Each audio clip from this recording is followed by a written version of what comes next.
गुस्से से लाल हुआ ईरान। मैंने इसका इशारा कल ही कर दिया था कि यूरोपीय यूनियन ने और यूएन ने जो ईरान पर सबसे बड़ा बैन लगाकर ट्रिगर मैकेनिज्म ऑन कर दिया, यानी आसान भाषा में यूएन ने सबसे बड़ी पाबंदी ईरान पर लगाई और शर्त कई कड़ी रखी थी उन्होंने कि भैया 3 शर्तें मेन हैं, जिसमें आप जो है अगर आप चाहते हो कि ये हम डील कर लें और आप पर से बैन हटाएं तो आप अमेरिका से डायरेक्ट बात करो और जो यूरेनियम रखा है उसकी जानकारी दो और अपनी मिसाइल और ये सब, मतलब जिद्दी वाली बात। अच्छा, ईरान ने IAEA से डील कर भी रखी थी। अब यूएन के अंदर जब वोटिंग हुई तो सिर्फ 4 देशों ने ईरान का साथ दिया, 9 से 10 देशों ने ईरान के खिलाफ वोट किया और यूएन की जो पाबंदी थी वो हटी नहीं। यानी बेचारे ईरान ने IAEA से डील करी, बातचीत करी, दरवाजे खोले कि भैया बात करो, सिर्फ इस वजह से कि उस पर दुनिया की सबसे बड़ी पाबंदी यूएन के द्वारा लगाई गई है वो हटा ली जाए, लेकिन वो हुआ नहीं। ट्रिगर मैकेनिज्म ऑन हो गया और यूएन की पाबंदी सबसे बड़ी ईरान पर लगी रही। अगले 24 घंटे के अंदर हुआ क्या, फिर ईरान बौखला गया। ईरान ने साफ कह दिया कि हमने जो IAEA से डील की है वो डील हम रद्द कर देंगे। जी हां, धमकी दे दी है कि IAEA से डील, और इतना ही नहीं, जो ईरान के पार्लियामेंट स्पीकर हैं उन्होंने कह दिया कि अब वक्त आ गया है कि हम अब NPT न्यूक्लियर प्रोग्राम का एग्रीमेंट जो होता है जिसमें कई देश शामिल हैं उससे हम बाहर निकल जाएंगे। अगर इस एग्रीमेंट से ईरान बाहर निकल गया तो फिर ईरान को कोई भी जानकारी किसी को देने की जरूरत नहीं है कि वो परमाणु कितने बना रहा है, वो क्यों बना रहा है, कितना यूरेनियम है, यूरेनियम कहाँ है, उसका मकसद क्या है। वो NPT से बाहर निकलते ही आज़ाद हो जाएगा। तो ईरान के पार्लियामेंट स्पीकर ने यह धमकी दी। वहीं ईरान के ऑफिशियल ने कंफर्म कर दिया, हालांकि सबसे पहले मैंने आपको ये वीडियो दिखा दिया था जिसमें ईरान ने कह दिया है कि हमने अब तक की अपनी सबसे खतरनाक इंटरकॉन्टिनेंटल बैलिस्टिक मिसाइल का सफल परीक्षण कर लिया है। वो वीडियोस में आपको दिखा चुका था, सबसे पहले रजा गराफी आपको बता चुका था कि ईरान ने अब तक की सबसे खतरनाक मिसाइल का टेस्ट कर लिया है और यह नया सरदर्द है इजराइल और अमेरिका के लिए। उधर ईरान के राष्ट्रपति ने कहा कि उन्होंने हमारी फर्दो और नतंज फैसिलिटी को तबाह किया, लेकिन उससे हमें क्या ही फर्क पड़ेगा, हमारे लिए हमारे लोग जरूरी हैं, हमारे लोगों ने उसे बनाया है, हम दोबारा बनाएंगे और आगे बनाते रहेंगे।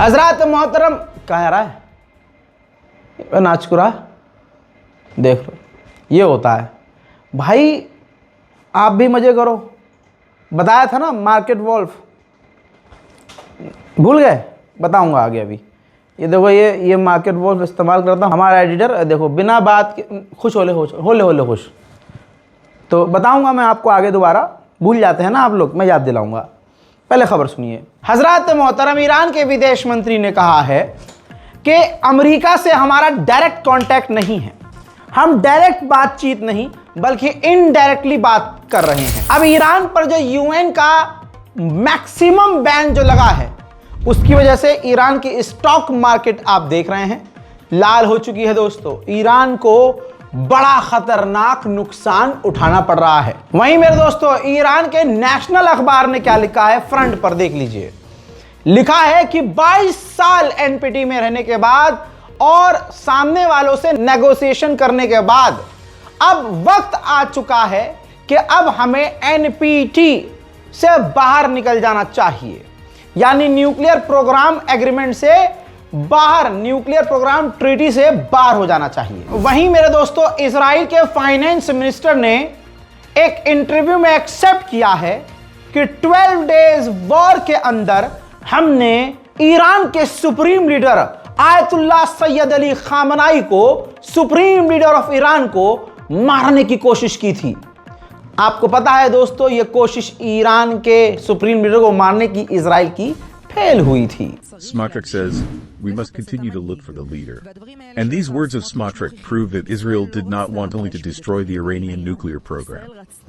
Israel wanted, even if it didn't say so clearly and formally, to maybe even kill the head of the snake, the supreme leader Khamenei. आजाद दुनिया देख ले, जान ले कि जिसे आप कमजोर समझते थे, दुनिया जिसे कमजोर समझती थी, अरब और मुस्लिम देश जिस ईरान का साथ नहीं देते थे, इजराइल के चैनल 13 ने खुद बताया कि 12 डेज वॉर में जंग के दौरान सिर्फ चौथे दिन ही इजराइल के तमाम हेड और लीडर्स ईरान का रेस्पॉन्स और काउंटर अटैक देखकर हैरत में पड़ गए थे, परेशान थे। और 4 दिन के अंदर ही इजराइल के सिक्योरिटी काउंसिल ने नेतन्याहू से कह दिया कि जितनी जल्दी हो सके जंग रोक दीजिए, वरना हम में इतने छेद होंगे कि समझ में नहीं आएगा कि असली वाला कहां है। इसके बाद नेतन्याहू ने अमेरिका से, ट्रंप से कहा, पापा बचा लो और सीज फायर करवाओ। इसके बाद अमेरिका ने अरब देशों को मैसेज दिया कि अपने भाई को, बड़े भाई को, अपने जो जितने भी आप 56-57 बहनें हैं, अपने इकलौते भाई ईरान को कहो कि हमला रोक दे, सीज फायर कर ले। आपको कोई गलतफहमी है कि मैं अपने पेट से बोल रहा हूं, तो लीजिए अब ये रहा सोर्स, ये रहा सबूत। On the 4th day of the war, security services already began to call for an end to the war. On the political level, there are clashes. A senior intelligence officer says Iran continues to attack. Prime Minister Netanyahu says, stop talking about the end of the war. कल जब Israel के defence minister ने कहा कि हम Yemen की सरजमीन पर अपना झंडा लहराएंगे, तो आज हूथी का जवाब आया है। हूथीज ने कहा कि तुम अपना एक सिंगल समुद्री जहाज जो हमने कब्जा लिया था, जिसको किडनैप कर लिया था भाई, हाईजैक कर लिया था, उसको तुम हासिल न कर पाए, वापस न ले पाए। हमारे यमन देश की बात तो बहुत दूर की है। यमन के हूथीज का जलवा तो इजराइल के चैनल तक मान रहे हैं।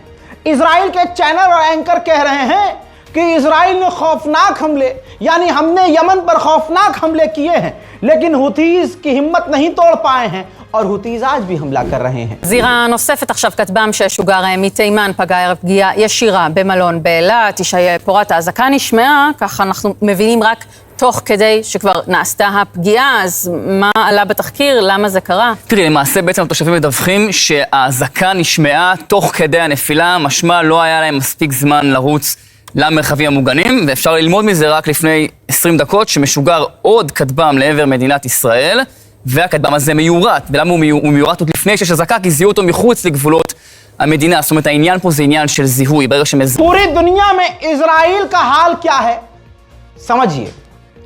स्पेन के अंदर ये वीडियो देखिए, मॉल के अंदर जो इजराइल के इंपोर्टेड आइटम्स हैं, वहां पर इजराइल के नाम को छुपाकर दूसरे देश का नाम ऊपर चिपका दिया गया है। अब लोग उस देश के नाम को हटाकर देख रहे हैं कि नीचे इजराइल लिखा है। सोचिए, इजराइल अपना एक सामान तक अपने नाम से नहीं बेच पा रहा है।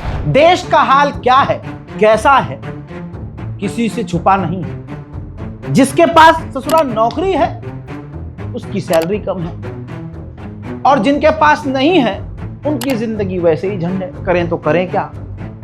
अच्छी अच्छी नौकरी करने वाले जितना भी कमा रहे हैं, महंगाई की वजह से भैया कम पड़ रही है तनख्वाह, घर चलाना मुश्किल हो रहा है।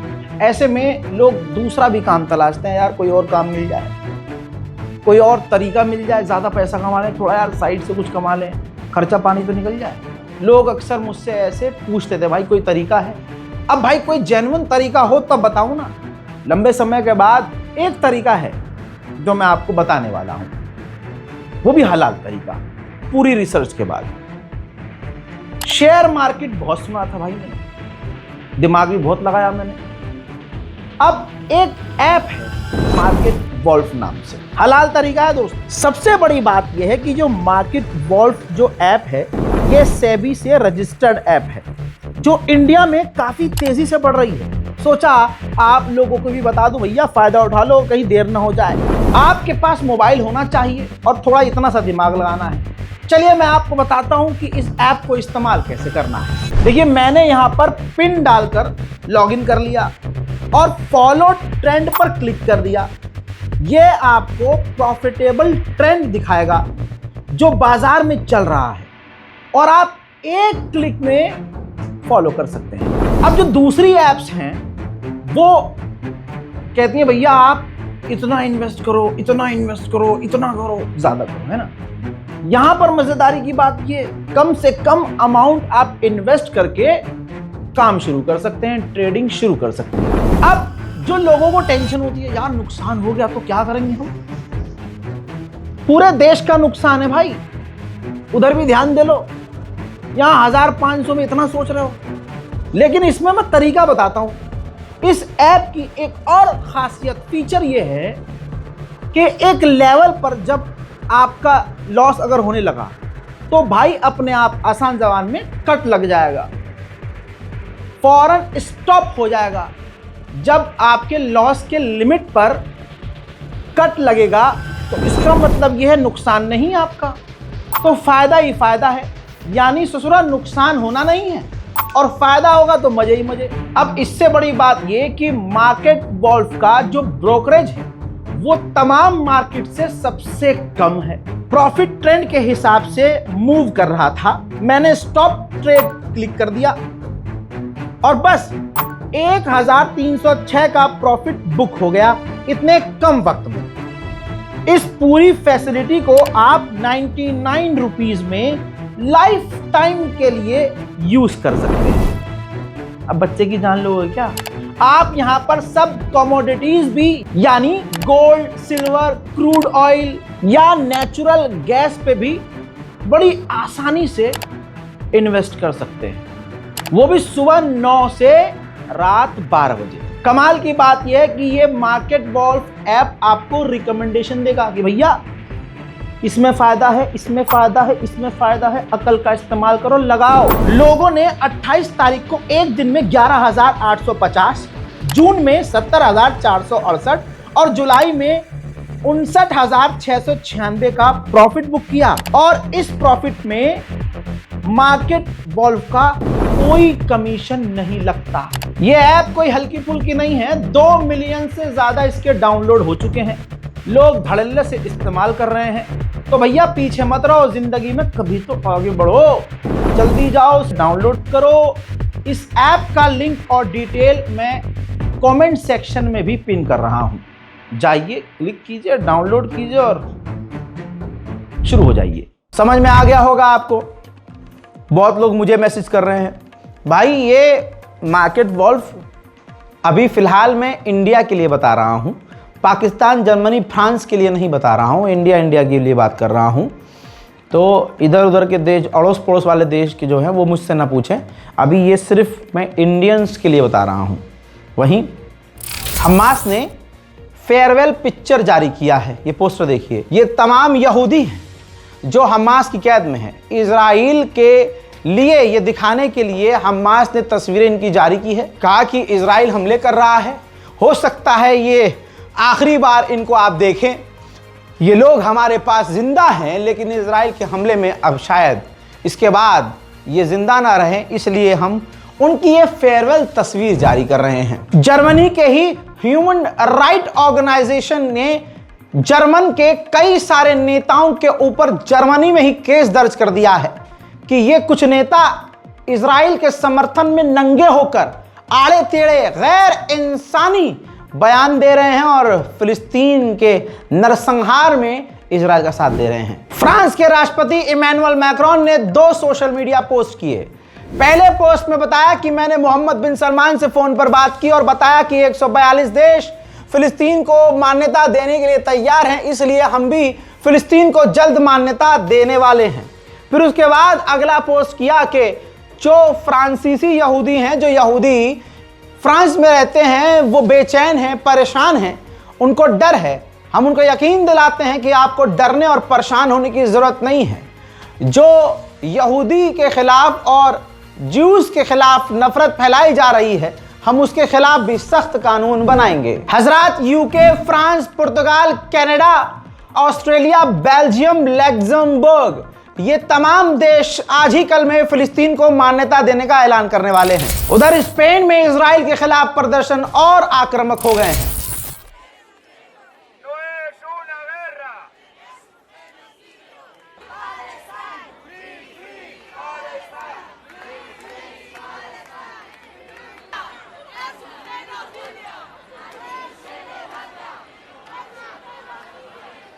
Internacional, ¿dónde está la comunidad internacional?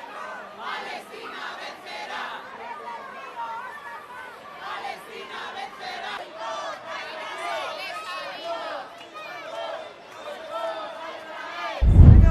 बिल्कुल ऐसे ही इटली में भी इजराइल के खिलाफ प्रदर्शन जारी है। Israele andrà avanti comunque a prescindere del 7 ottobre o meno, perché Israele è un'occupazione di insediamento. Israele è nato in Medio Oriente per la volontà dell'Occidente, per la volontà dell'Europa e degli Stati Uniti. Allah Akbar, Israel उस हैवान का नाम है जो किसी को नहीं बख्श रहा है। गाजा सिटी, जरा इस मंजर को देखिए। गाजा सिटी, अगर गाजा के लोग छोड़कर जा भी रहे हैं, उनके वहां से निकलने पर भी इजराइल उनके काफिले पर बमबारी कर रहा है, जिसमें सैकड़ों फिलिस्तीनियों की, बच्चों की, बेगुनाहों की मौत हो गई है। दर्द आप क्या ही समझेंगे। हैवान पर लानत भेजिए और एक बाप का दर्द समझिए। गाजा का एक बाप कह रहा है कि मेरा 7 साल का बच्चा मलबे में दबा हुआ है, 15 साल की बच्ची मलबे में दबी हुई है, मेरा पूरा परिवार मलबे में दबा हुआ है। ऐ नेतन्याहू, उन लोगों ने तुम्हारा क्या बिगाड़ा था?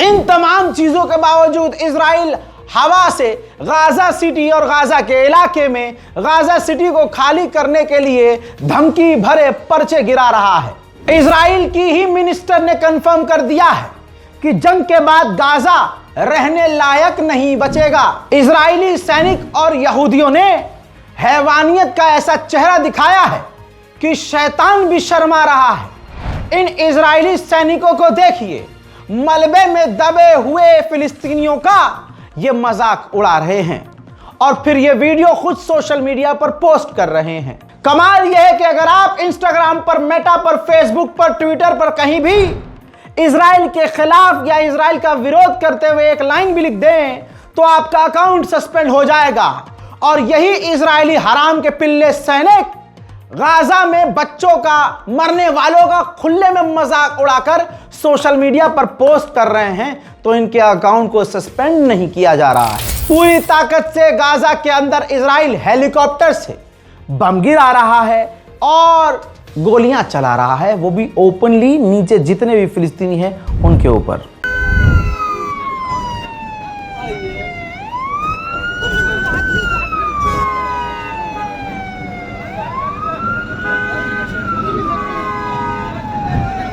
इजराइल के फाइनेंस मिनिस्टर ने नेतन्याहू को धमकी दी है कि अगर आपने वेस्ट बैंक में कब्जे का ऐलान नहीं किया तो फिलिस्तीन अथॉरिटी की सरकार को मैं गिरा दूंगा। सिर्फ 24 घंटे के अंदर, सिर्फ गाजा सिटी के अंदर 54 फिलिस्तीनी इजराइल ने कत्ल कर दिए हैं।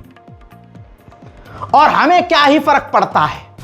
मैं फिर भी कह रहा हूं, हिंदुस्तान, पाकिस्तान, बांग्लादेश, नेपाल के मुसलमानों को फर्क पड़ रहा है, लेकिन वो पड़ोस के जो मुसलमान अरब हैं उन पर क्या ही फर्क पड़ रहा है।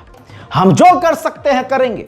दुआ करिए, रिपोर्ट को शेयर कीजिए, इस बारकोड का इस्तेमाल करके गाजा और फिलिस्तीन की मदद के लिए आगे आइए, इबादत कीजिए, स्पेशली नमाज में और नमाज के दौरान अपने इबादतों में फिलिस्तीन, गाजा के लिए दुआ कीजिए और साथ ही अपने मुल्क और पूरी दुनिया में शांति और अमन के लिए दुआ कीजिए। समझा तो दिया है, नहीं समझ में आया तो भाई हम करें क्या। मार्केट वॉल्फ के 2 मिलियन से ज्यादा डाउनलोड हो चुके हैं, लिंक डिस्क्रिप्शन में मौजूद है।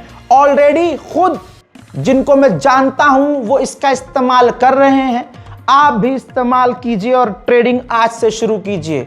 डिस्क्रिप्शन में और कमेंट बॉक्स में मैंने तमाम जानकारी और डाउनलोड लिंक शेयर कर दिया है, क्लिक कीजिए और जिंदगी बदलिए। जय हिंद।